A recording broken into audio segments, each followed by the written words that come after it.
to this edition of the Completely Unnecessary Podcast for Tuesday, April 10th. Wow, the bunnies are running around. 2018. That's Ian Ferguson. Yep. I'm Pat Contry. We got a lineup for you of topics.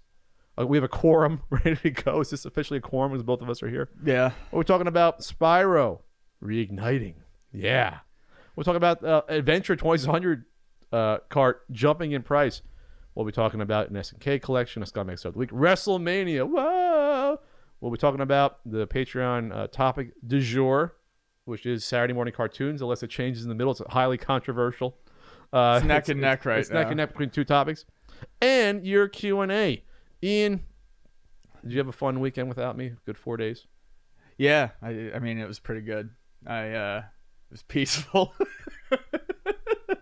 No! It was good. No, it was fun. I've been feeling pretty good. I've been getting out and walking around a lot.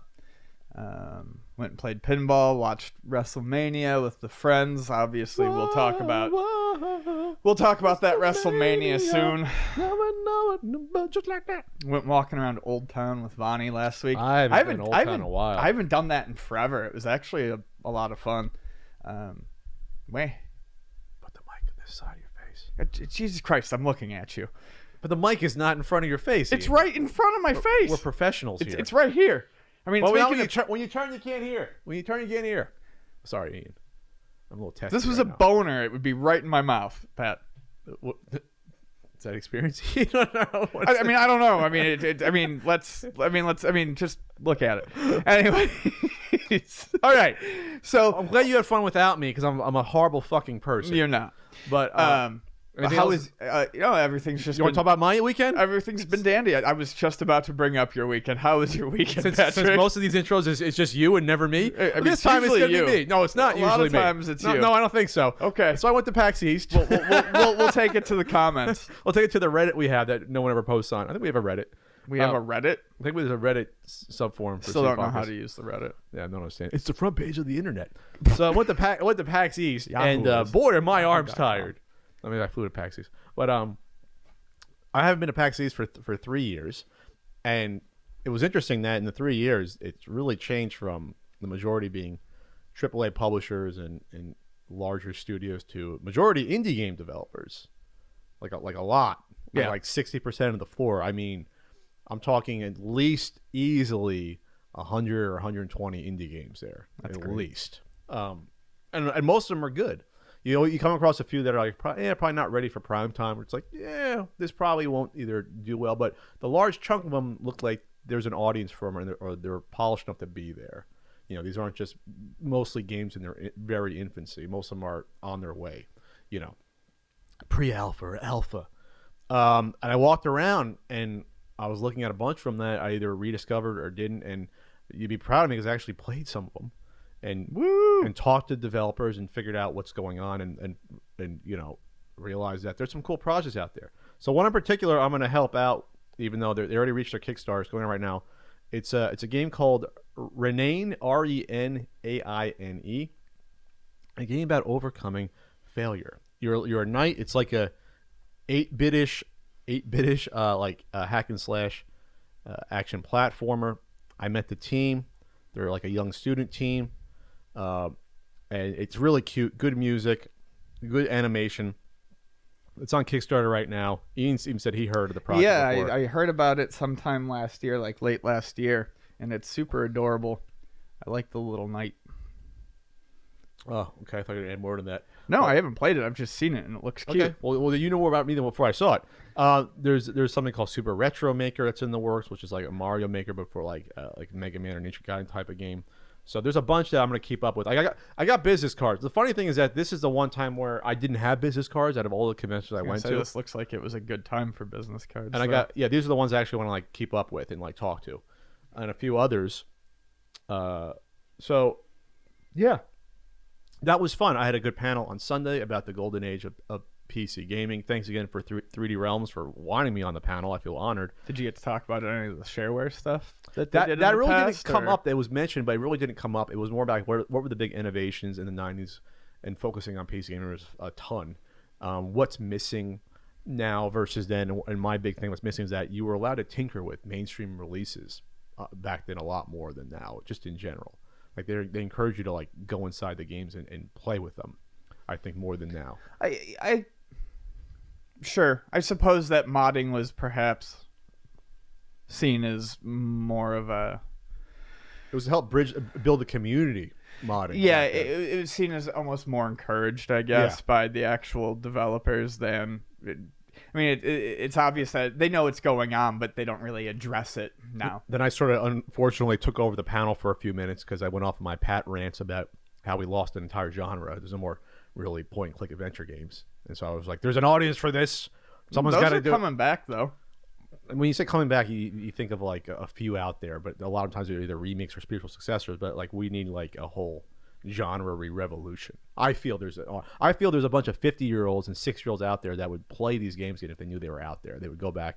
Oh, I played those games 25, 30 years ago. I think that there's an audience. Maybe not a huge audience, but there's an audience. So that was great. Other than that, what else did I do there at the event? I was cold as hell. I was cold because I brought a sweatshirt when it was like 30 degrees. That's fun. I saw Justice League on the plane coming back. Oh boy, how was that? It wasn't atrocious. You can definitely tell it was patched together. And it's like, let's make the most seamless. Let's try to throw something together that will not offend anyone, like Batman v Superman did. That isn't like 3 hours long. And this was like an hour 50 without credits. It was so short. It was like watching a first pass at something where it's like, okay, this is like a looser outline of something we really want to do. Because all the scenes are usually quick.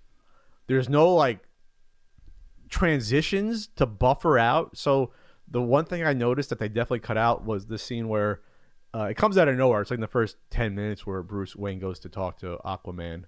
And it's in like somewhere like Finland or the Arctic or something. Not the Arctic, that's North Pole. Somewhere where it's cold, like Iceland or whatever, Greenland. And like he shows him on a horse, and it's like fade to him walking into the bar. Like usually there'd be like 30 seconds in between that, and it's like, okay, let's show him as quickly as possible on this horse. He looks down, like you can tell where they cut out 20 seconds here, 30 seconds here. Like they really trimmed this fucking thing down. Like they really got this like 93% lean beef blockbuster movie. The problem is that it shows where they cut out all this what they probably thought was unnecessary stuff in order to get the time down, where it probably needed more room to breathe. And just in terms of the characters, the highlight probably would be Barry Allen, since you can tell he's having fun, the actor and everything. Like sure, that was the only part that looked almost. I mean, that looked almost promising to me, was him. Sure. There's no real story or character arcs for anyone that I could tell. Like Wonder Woman's like character arc is like, well, you have to protect us again. I know you're sad about your boyfriend from 100 fucking years ago dying. It's like, get over it. That's basically what Batman's telling him, which is true. It's like, yeah, it was a fucking 100 years ago. Right. Like, okay, can we get over it? Okay, everyone dies. Basically what he was saying. And then Aquaman was sort of like, oh, I don't want to help you guys a little bit, but okay. Like it was the same sort of thing. And Barry Allen's just like, yeah, I want to help out. Like he's like, yeah, this is cool. Not really much development. Cyborg guy, same thing. I don't want to help you guys. Okay, I will. So it was the same thing constantly like that, where it's like, and then Superman, they raise him from the dead, and the mustache thing is really bad and is creepy. Like it wasn't normal. You can tell without even looking for it. It's just kind of like rubber upper lip. It's fucking weird. That's something on history. One of the weirdest things in a mainstream movie that they had a workaround. It's unfortunate. The action scenes were okay. The fact that all the things they're fighting, there's like only two main fight scenes in the movie. The last one, which is like 25 minutes, and the one in the middle when they first encountered the bugs, and they're all the same bug. So they're all like these bug aliens. The closest thing is like in the first Avengers, how they're all like alien guys. Right. But at least that was shot in a fucking street. Sure. So at least it was partially a street. They actually filmed some of that in New York. So they kind of, okay, this is all like, oh, it's a CG dark tunnel and an abandoned warehouse. And it's just, you can tell it's all just computer, just thrown together. And the main villain, the only villain, is not as bad as what people said. But the fact that he is totally computer generated does take something away from the fact that It's a computer character. Like they couldn't even just put someone in a little bit of makeup or motion capture at least what it looks like. So it wasn't an atrocity, but no, that's why it's something. It's nothing everyone would ever want to see again. I mean, it was Right. what it was. See it once and that's it. And I'm gonna do a quick follow up on the Channel Awesome situation, because the funny thing about this is that when we recorded, it was before that Google Doc came out. Mm-hmm.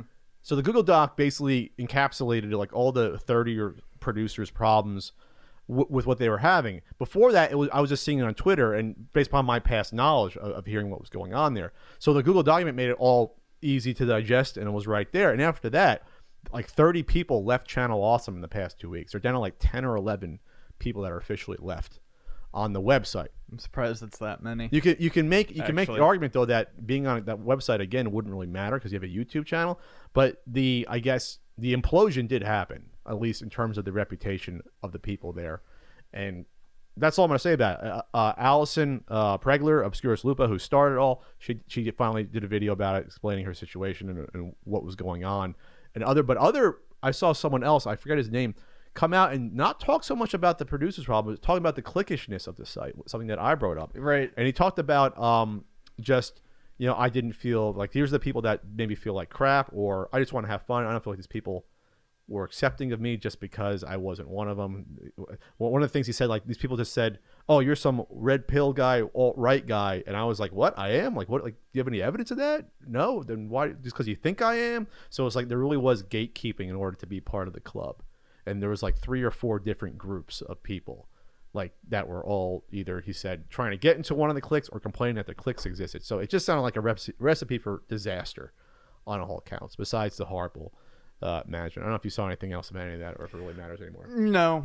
I mean, I never paid attention to the site. It always seemed cliquish. And then like I said, when we talked about it the first time, it surprised me that it was happening again because I thought it had already fallen apart. It did, but didn't coagulate. Sure. Like a fine bread pudding. Does bread pudding coagulate? I mean, it binds and gels and puddings, so I guess it coagulates. Sure. Pudding. Much like my love for you, it coagulates at Puddings. times. Mm-hmm. Doesn't distill out. Puddings. Yeah. Anyways, so no, I don't. Whatever. I don't care. You did miss me this weekend.